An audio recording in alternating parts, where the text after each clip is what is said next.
भिवंडी महापालिकेच्या सत्ता संघर्षात मोठी राजकीय उथलपुथल झाली आहे।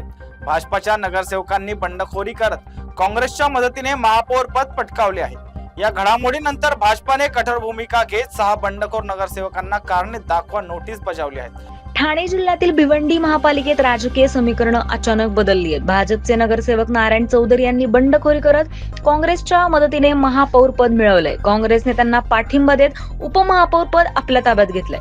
महापालिकेत काँग्रेस हा सर्वात मोठा पक्ष ठरला होता। त्यांच्या 30 नगरसेवकांनी विजय मिळवला होता। मात्र नॅशनलिस्ट काँग्रेस पार्टी म्हणजेच शरद पवारांच्या राष्ट्रवादीच्या 6 नगरसेवकांसोबत मिळूनही त्यांना स्पष्ट सत्ता स्थापन करता येत नव्हती। या पार्श्वभूमीवर भाजपचे नगरसेवक नारायण चौधरी यांनी बंडखोरीचा निर्णय घेतला आणि काँग्रेसच्या पाठिंब्याने महापौरपदी विजय मिळवला। दरम्यान भाजपचे प्रदेशाध्यक्ष रवींद्र चव्हाण यांनी या प्रकरणाची गंभीर दखल घेत 6 बंडखोर नगरसेवकांना कारणे दाखवा अशी नोटीस बजावली आहे। तसेच तुम्हाला निलंबित का करू नये अशी विचारणाही करण्यात आली आहे। भिवंडीतील या सत्तानाट्यामुळे राज्याच्या राजकारणात नव्या चर्चांना उधाण आलं असून पुढील घडामोडींकडे सर्वांचं लक्ष लागलंय।